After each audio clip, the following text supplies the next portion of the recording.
父亲看我年满18还没娶到媳妇，竟灌醉了自己老战友家的漂亮女儿。等两人生米煮成熟饭之后，父亲就用恩情逼婚。可结婚的那天晚上，我才知道女人有心上人。结婚30年，我从未尝过当丈夫的滋味，直到我姑姑死去，女人立马和她白月光在首都安了家。重来一世，我再也不要和夏凝霜纠缠了。我去民政局申请了强制离婚，半个月后我就能离开了。回到家，清理完衣柜，刚做好饭，夏凝霜便回来了。她身形高挑，眉眼漂亮，身穿军装时最为英姿飒爽。没结婚前，她是军区里男同志最想娶的女人。上辈子我也是因此对她一见钟情的。为了不被察觉，我走上前想给她脱去外套，夏凝霜却退后一步，神色淡淡，身上沾了灰，别脏了你的手。话语恭敬的让人不能只摘半分，也冰冷生疏的好像我们不是结婚3年的夫妻。若是以前，我一定会当作听不见，依旧伸手搭上她的衣襟。夏凝霜也会任由我动作，不再拒绝，但是她那双如星的杏眸里一定会浮出冰冷的厌恶。我就是被那样的眼神深深刺痛了30年，刺的心上的伤疤永远也不会好。但这次我只点了点头，就收回手，转过身去厨房端菜出来。我做了你最喜欢的炒鸡蛋，你来试试合不合口味。夏凝霜脱去外套，不为所动。我说过，我每晚会在食堂吃，你没必要为我洗手做羹。上辈子也是这样，30年来，她没有吃过一口我做的饭。我默然片刻，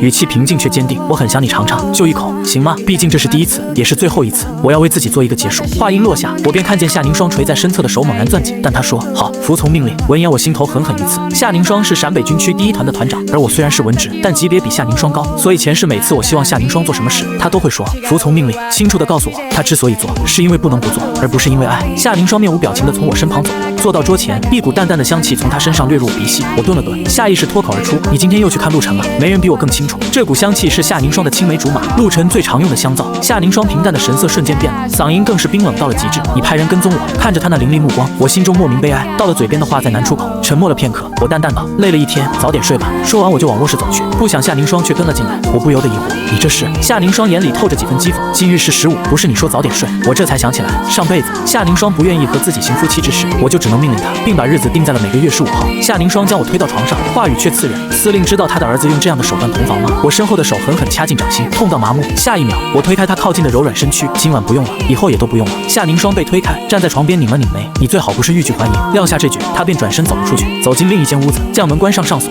从结婚后，夏凝霜就在书房里放了张床，和我分居。上辈子我有一次半夜摸上她的床，后来她就开始锁门，听着落锁的声音，我自嘲地扯了扯嘴角。你放心，夏凝霜，我不会再那么不知好歹了。我关了灯，翻了个身，沉沉睡去。第二天，在军区忙了一上午，中午一个传令兵来找我，说我父亲顾司令找我去到办公室，却看见夏凝霜已经站在里面。顾司令头也没抬，坐吧，最近你们2个怎么样？我看了眼夏凝霜，习惯性的报喜不报忧。爸，我们挺好的。顾司令却突然抬头，目光幽深的看向夏凝霜。可我听说夏凝霜最近总去看医务室的一个军医，是不是真的？夏凝霜眸色一凛，垂在身侧的手也攥紧。办公室里气氛一时冷肃。夏凝霜垂下眼，正要开口，却听我笑着道：是我让他去的。夏凝霜顿住，目光诧异的落在我身上。我神色淡然，那位陆晨同志父母双亡，也没成家，一个人挺不容易的，我就让夏凝霜替我送了些东西过去。是我考虑不周，没想到会有这样的流言蜚语传出来。顾司令沉默了片刻，也不知道信没信，了一声，放下笔站起身来，中午一起吃个饭吧，走，去食堂。夏凝霜深深的看了一眼我，但我没有看他，我只是想，在离婚之前，在我和父亲谈好之前，不要节外生枝。我和夏凝霜之间无论发生什么事，也不该对我父亲的威望造成影响。沉默的吃完了午饭，下午3人就各忙各的去了。傍晚我没像从前那样去找夏凝霜，一个人下了班回到家，我又开始清理东西。站在客厅里时，我的视线突然对上电视柜上一男一女的2个陶瓷玩偶，不由得一阵恍惚。我记得那是我和夏凝霜刚结婚时买的，还记得我买回家后献宝似的拿给夏凝霜看，却得到了她满眼的嫌弃。这都是小孩子家玩的，你怎么也买回来了？可陆晨回来后，夏凝霜却主动去买了一对一模一样的送给了陆晨。我咽下苦涩，将玩偶丢进帆布包，又继续丢了一些不重要的东西，把里里外外都清了一遍后，我掂了掂没什么重量的袋子，突然发现和夏凝霜结婚3年，2人共同的东西真的少得可怜。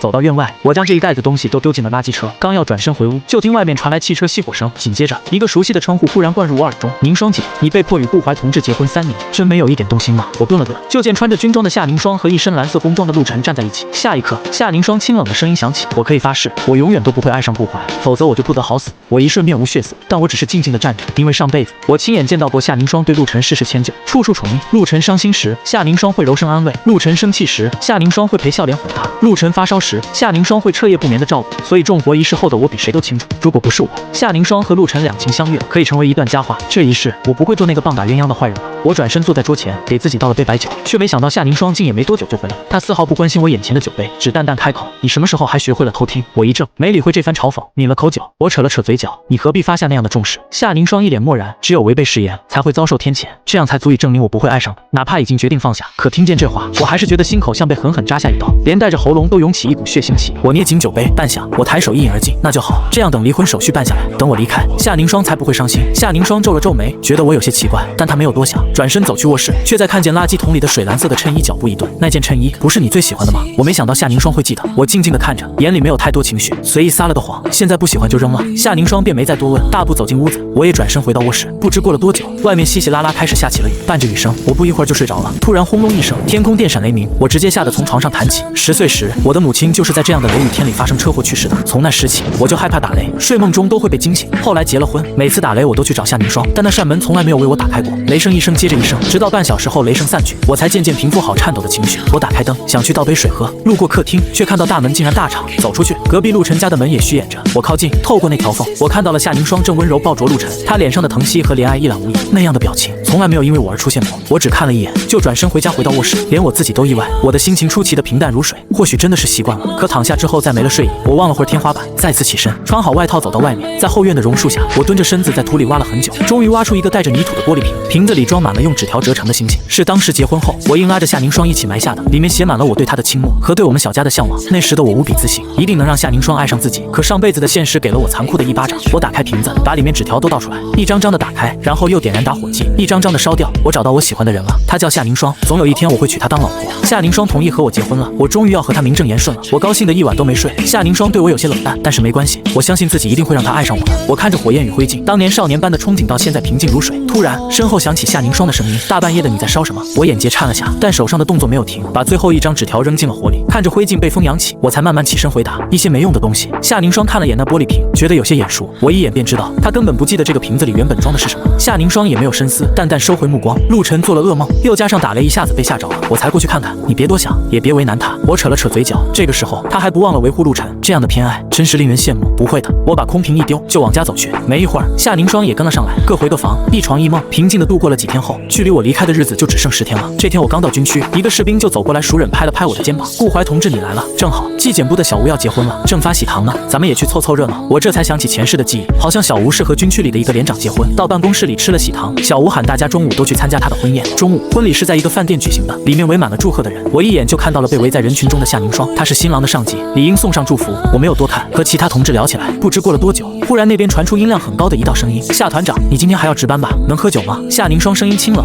我请假了。紧接着那人又道：夏团长，陆晨同志可是自告奋勇出来为新郎挡酒的，这才喝了一杯你就护着了，搞得他才是你男人一样。我顿了顿，抬头看过去，就见夏宁霜搀扶着酩酊大醉的陆晨，说话的那人说完就已经醉倒在桌上呼呼大睡。热闹的饭店却停滞了一瞬，所有人都看向了我，我身边的男同志轻轻拉我：顾怀，你千万别往心里去啊，他喝多了。夏宁霜也皱了皱眉，将怀里站不稳的陆晨放在椅子上坐下，就好像要走过来向我解释。我在他抬步之前笑了笑，开口：我知道是开玩笑，不会放在心上的。夏宁霜抬起的脚又收了回去，他看着表面笑着，眼里却没有一丝波动的我，心里总有种说不出来的怪异。他张口还想再说些什么，身后就传来一阵惊呼：陆晨同志，你怎么了？夏宁霜急忙回头，只见陆晨整个人蜷缩在地上，双手揪住胸口，面色发紫，呼吸不过来的样子。他立刻冲过去将陆晨抱进怀里，丝毫不避讳的轻轻按压着他的胸口。他哮喘发作了，叫救护车。等陆晨缓过来，呼吸顺畅后，夏宁霜又毫不犹豫地将他背起来，一刻不停留地往外冲，将所有人都抛在了身后，包括我。我平静地看着这一幕，什么都没说。婚礼很快散场，我回到办公室，写了一份申请报告，然后敲响了司令办公室的门。顾司令，我申请调去北京，永久驻守在那。我的话在司令办公室内掷地有声。顾司令，也是我的父亲慢慢抬起头，宝刀未老的脸上都是严肃。调去北京，理由呢？妻子和家庭，你也都不要了吗？我觉得喉间有些发涩，父亲和我之间没那么亲密，尤其是在10岁后我母亲去世后，加上父亲的忙碌，我和父亲能说的话少之又少。上辈子我一直觉得父亲没那么爱自己，可死后我才知道，父亲竟然用自己对夏宁霜的恩情，让夏宁霜嫁给自己。无论这件事的对错，父亲的想法只是想让我心想事成，得到想要的幸福。我深吸了口气，我已经申请了强制离婚，还有10天，手续就会办下来了。离婚？顾司令猛地站起，为什么离婚？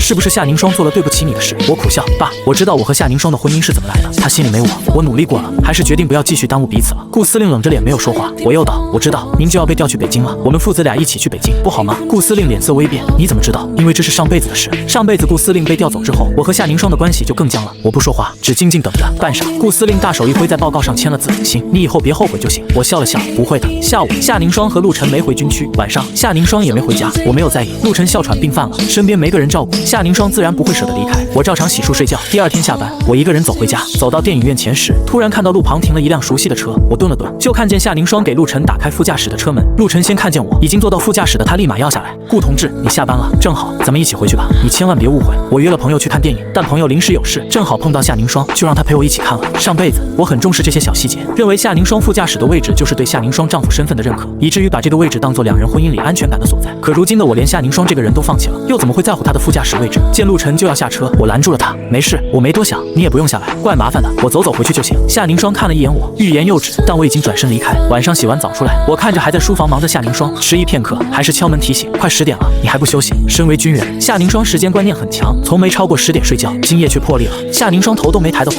区里明天有文艺汇演，陆晨参加了一个节目，我今晚要把这些文件都看完，不然明天赶不上他的演出。夏凝霜说得很自然，丝毫没有在乎，这个来关心她睡觉的男人才是她的丈夫。我心口一闷，果然喜欢才会重视，明明前世就已经知道的事实，如今又何必自讨苦吃？我点点头，什么也没再说，转身回了自己的房间，在日历上又划掉1天，距离离婚手续办好，跟父亲一起去北京还有8天，文艺汇演在第2天上午，我没去看，本来以为今天也见不到夏凝霜的，不想中午吃完饭，刚从食堂回到办公室，夏凝霜便走了起来，语气不悦，昨天下午顾司令是不是和你提过218煤矿案的凶手逃到了临城？是你不允许顾司令调我去临城协助调查的。我怔了怔，夏凝霜的父亲几年前被人杀害，就是一直没破的218煤矿案，因此夏凝霜一直对这件事有很深的执念，但我并不知道凶手逃到了临城，也不知道我父亲的命令。我刚想说话，却见向来惊傲的夏凝霜目光灼灼，你怎么能因为一己之私将我困在这里？没人比我更了解那个凶手，我必须去临城。我眼前浮起3年前夏凝霜的母亲临终前痛心哀求我的画面。顾怀，夏凝霜这孩子心中执念太深，我怕他为了给他爸报仇而不顾自己的安全，拜托你看好他。思绪回笼，我硬起声音，这件事与我无关，派谁去临城是上级的决定，你是军人就要服从命令。夏凝霜猛然攥紧了手，冷声道，顾怀，你这样只会让我更讨厌你。我呼吸一滞，却再没有说话。下午我一直心不在焉，忽然办公室的门被敲响，抬起头我就看见陆晨走了进来。陆晨穿着简单的白衬衫，清清爽爽，高大俊朗。我想怪不得夏凝霜会念念不忘这些年。我收敛心思，林同志，你找我有什么事吗？陆晨飞快抬头看了我一眼，突然就跪在了地上，头重重地磕了下去。顾同志，我是来求你的。夏凝霜真的很想亲手抓到害死他父亲的凶手，难道你就从来不在乎他的心愿吗？求你让他去临城吧。我站起身，神色陡然一变。218煤矿案凶手的行踪是机密，你是怎么知道的？你偷听了上级领导的会议。陆晨的恳求戛然而止，面色一瞬惨白。在我凌厉的注视下，他支吾着不知如何开口。夏凝霜就在这时走了进来，他冷沉着脸将陆晨扶起来，看向我的目光是从未有过的厌恶和恨。顾怀，你怎么能让他跪下？你用官威压人。陆晨眼泛泪光，凝霜，是我的错，你不要为了我和顾同志争执。夏凝霜侧头，对他说话时的声音立刻变得温和，别怕，有我在。我看着眼前这一幕，只觉心被狠狠刺了下。我掐住手，稳住身形，定声问，你可知道他犯了什么罪？他窃听机密会议内容，案法。话没说完，夏凝霜沉声打断了我，无论什么罪，我都愿意替他。我不可置信的怔在原地，第一次觉得愤怒，看着他眼里的情深不悔，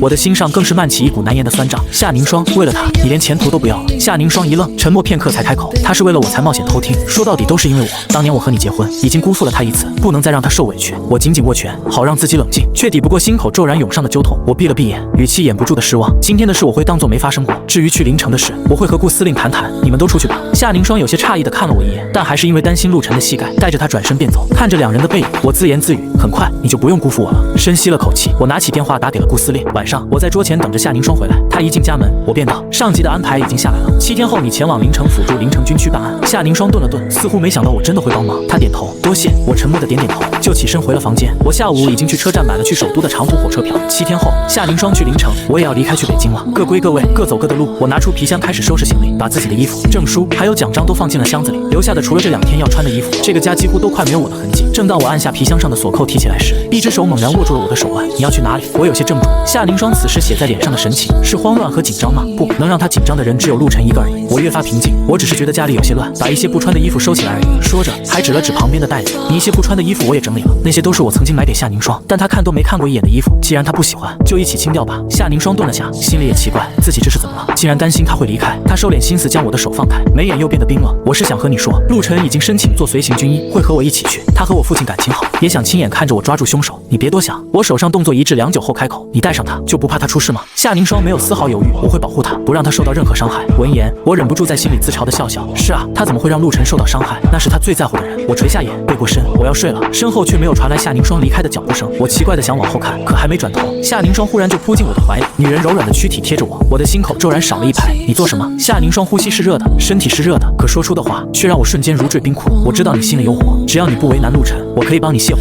我一瞬间就像是被烫到一样，用力散开了夏凝霜。你把我当什么了？夏凝霜面无表情，那双眼里一点爱恋都没有。我只觉得被羞辱。我将人推出去，关上了门，靠着门板，心如同红贝凌迟之后的日子，我一直忙着离开前的准备。很快5天过去，就到了离开前第2天。我和父亲顾司令调去北京的调令已经下来，清空了办公室里的东西之后，我犹豫了很久，还是拿着一件防弹背心去找了夏凝霜。那凶手穷凶极恶，手里还有枪，你一定要小心。我上辈子送过很多礼物给他，这一件是我送给他的最后一件礼物了。夏凝霜随手接过，但道多谢，却连多看一眼的意思都没有。我抿了抿薄唇，忽然瞅见他办公桌上已经放着一件防弹背心。我一怔，你已经准备好了？话刚落音，我便见夏凝霜眼里闪过一丝柔意。陆晨同志准备的。我眼神微暗，是我多此一举了。沉默片刻，我想起什么，明晚一起吃个饭吧，这是我们的最后一顿晚餐了。夏凝霜拧了拧眉，刚想说不用了，可这一刻看着我的目光，不知道怎么，他竟说不出拒绝的话。又想起这次能去临城是我求了情，他抿紧双唇。好，翌日离开前的最后一天晚上，我在家里给包了一顿饺子，上车饺子下车面，一路平平安安。我和夏凝霜都要平安的走向属于自己的远方。夏凝霜回来的时候有些怔愣，第一次道你有心了。我笑笑，端着2碟蒜酱上前，快坐下吃吧，刚煮好的。我记得你喜欢吃烫嘴的。闻言，夏凝霜有些意外，结婚3年，我们一起吃过的饭少之又少，大部分都是和顾司令一起吃的，除了在军区吃食堂，就是过年一起吃饺子。没想到我竟然记得他的喜好。他在桌前坐下，夹起一个放进嘴里，有些不自然的开口，很好吃。我没说话，没想到2人单独吃的第1顿饭是这样的。我刚想说些什么，放在沙发旁的座机就响了。夏凝霜起身去接电话，挂断电话，他看了我一眼，拿起门口早就收拾好的行李，军区有点事，我过去处理一下，晚上就不回来了，明早直接坐车走，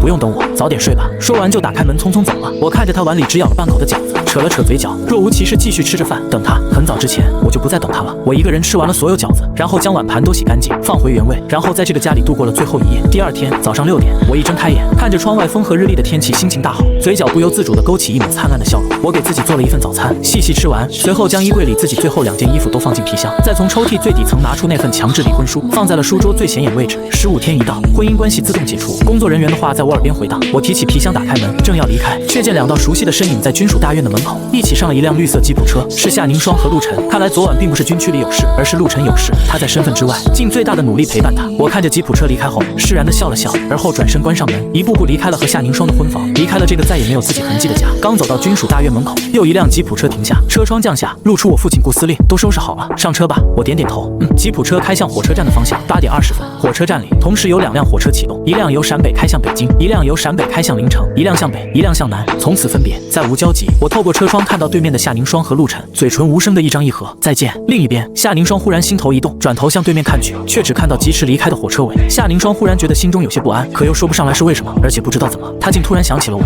她想我干什么？夏凝霜扶着头摇了摇头，身旁陆晨看见，不解地问道：凝霜，你怎么了？夏凝霜收回视线，重新抬头，没事，我在想那个凶手。没错，现在什么事都没有抓到那个害死父亲的凶手重要。夏凝霜目光变得坚定。夏凝霜在临城的任务相当顺利，她研究218煤矿案凶手多年，确实如她所说，没有人比她更了解那个凶手。因为她的加入，军区那边事半功倍，很顺利就将凶手缉拿归案。这么多年，她终于等到了这一刻。看着凶手被押上警车的时候，夏凝霜堪堪忍住自己的眼泪，但还是红了眼眶。陆晨在旁恭喜她终于大仇得报，可不知道为什么，这一瞬间她脑海里居然出现的是我的脸。夏凝霜连忙摇头，将这个不正常的想法抛出脑海。一定是因为此次行动我帮了她，才会在这个时候想到我。行动结束后，夏凝霜和陆晨也没有多留，坐上返程的火车回了陕北。到的时候已经是傍晚，夏凝霜连家都来不及回，准备直接去墓园。陆晨一脸关切地看着她，夏凝霜，我陪你一起去吧。但夏凝霜不想她再跟着自己奔波，本来身体就不好，万一再出个好歹。不用了，陆晨，你先坐吉普车回去，墓园那边远，你就别跟着我奔波了。说罢便招来司机将陆晨的随身箱子递了过去。陆晨知晓他该有许多话语想倾诉，他想陪着他，但他不愿，便只能作罢，坐上吉普车远去。夏凝霜直接借了辆28大杠，踩着去了墓园。父亲和母亲葬在一起，夏凝霜包了2束鲜花上山，原以为此时墓园不会有人，却不想远远便看见一人背对着他，伫立在父母碑前。夏凝霜上前喊了一声段叔，那人并未转头，只是回应了一声你来了。段叔是他父母的好兄弟，也是218煤矿案为数不多的幸存者，父亲死后也对他多加关照，直到后来他成家成为团长，段叔才专注于自己的家庭。他本想稍后去给段叔送个消息，却不想他消息如此灵通，比自己提前1步来到了墓地。夏凝霜将鲜花分别置于墓前，擦拭完墓碑，站了起来，就听段叔开口：我原以为此生都不会见到凶手归案，没想到还是夏凝霜有本事。天网恢恢，疏而不漏，他做了错事，总会受到惩罚。段叔轻叹一口气，不过我没想到顾怀那小子居然会放你去临城，毕竟你娘死的时候求他一定要看好你。当时我听说你去临城的时候还诧异了许久，现在看来是他对你的能力有信心，是我多虑了。好像有一个惊雷在自己耳边炸响，夏凝霜半天才找回自己的声音：段叔，你是说我妈临终前？段叔突然明白过来，顾怀没跟你说过吗？你妈临终前怕你做傻事，托付顾怀一定要看好你，怪不得他不愿自己去临城，原来这其中还有这层关系。可他为什么不说呢？一想到自己当时说了什么话，夏凝霜抿了抿红唇，是他误会了我，虽然他不喜欢我，但也该道个歉。他匆匆跟段叔告了别，便往家的方向走。路上路过一个卖冰糖葫芦的小摊，他记得我很喜欢吃，顺手就买了一个。回到家，夏凝霜有些忐忑地推开了门，然而屋子里却空空荡荡，冷冷清清，一眼望过去就知道我不在屋子里。顾怀，他叫了2声，却无人应答。正疑惑这个时间人去了哪里，忽然夏凝霜一瞥眼看到了书桌上的强制离婚书，冰糖葫芦瞬间从手中滚落，在地上咕噜噜滚了2圈，沾满了灰尘。夏凝霜好像不认识字了一样，神情茫然了片刻，良久才反应过来，我居然申请了强制离婚。可是为什么当年他死活要和他结婚，还让我父亲拿着恩情威胁他结婚，现在又搞这出欲擒故纵吗？夏凝霜说不清这一刻心里是什么感受，他鬼使神差地推开我的房门，心里还是有些不相信。但望过去，房间里空空荡荡，所有属于我的东西都不见了。夏凝霜一瞬间觉得有些解脱，但心中又有些隐秘的难过，或许只是没能为自己的行为道歉而遗憾吧。他这样想着，拿起糖葫芦扔到了垃圾桶里，便回了房间。只是他躺在床上怎么都睡不着，没由来的烦躁。次日老早，夏凝霜便听到有人敲门，打开门一看，发现是陆晨。他发觉自己居然莫名的有些失落，可是他希望是谁呢？他也不知。陆晨将手里端着的一盘包子递来过来，笑意盈盈的开口：“凝霜，我刚做好的包子，新鲜出炉的，快尝尝。”夏凝霜拿了一个品尝，怎么样？陆晨开口询问，眼中闪烁着期待的光芒。好吃。陆晨笑了笑，想将包子放到桌子上，却瞥眼看到了桌子上放着的离婚申请。他愣了一瞬，震惊的回头看他：“凝霜，这顾怀跟我离婚了。”他语气平静，好像在说这个包子好吃一样平常。陆晨脸上压也压不住的喜色，放下盘子握住了他的手：“我终于等到这一天了，凝霜，当年你因为顾司令的恩不得不嫁给顾怀，现在他申请了离婚，我们终于可以在一起了。”眼前人太激动，说话声音都有些细微颤抖。夏凝霜轻拍他的后背道：“是。”但心里闪过一丝异样。早上的插苏并未持续多久，因2人都要去上班，夏凝霜到达军区便径直去了顾司令办公室。他不知道顾司令是否知晓我强制离婚的事情，也不是他对此是什么态度，但最起码他得去给人一个解释和交代。结果推开办公室的门，才发现人去楼空，他也走了。夏凝霜脸色闪过一丝错愕，心中的异样更加强烈。为何2人都不告而别？夏同志，你找顾司令吗？身后传来同事的声音。他转身还未来得及开口，便听他再次说了下去：“顾司令和顾同志都调去北京了。奇怪，你怎么没跟着去啊？”夏凝霜没有回答，擦身离开，回到自己办公室。他失神了很久，不明白自己为何会失魂落魄。这对他来说是好事，他不用再和不爱的人共处一室，也不用顾忌顾司令的恩情。可是为什么心里就像是缺了一块？之后几天，夏凝霜一直不让自己去想顾怀，同时陆晨也提出了重新在一起。夏凝霜想，当年他辜负了他1次，现在不能再辜负他第2次，便同意下来。只是在讨论相关事宜时，他总是下意识想起我，而且随着领证的日子越来越近，想到我的次数便越来越多。有时候甚至会想，我得到这个消息会是什么表情？我会不会难过？会不会毫不在意？想到我可能毫不在意，甚至心痛了一瞬。反应过来之后，又觉得自己一定是疯了。2人已经离婚了，这一切又与他有何关系？又是一次军区聚会归来，夏凝霜和陆晨喝了些酒，2人都有些冲动，陆晨便吻了上来，干柴烈火，一点就着。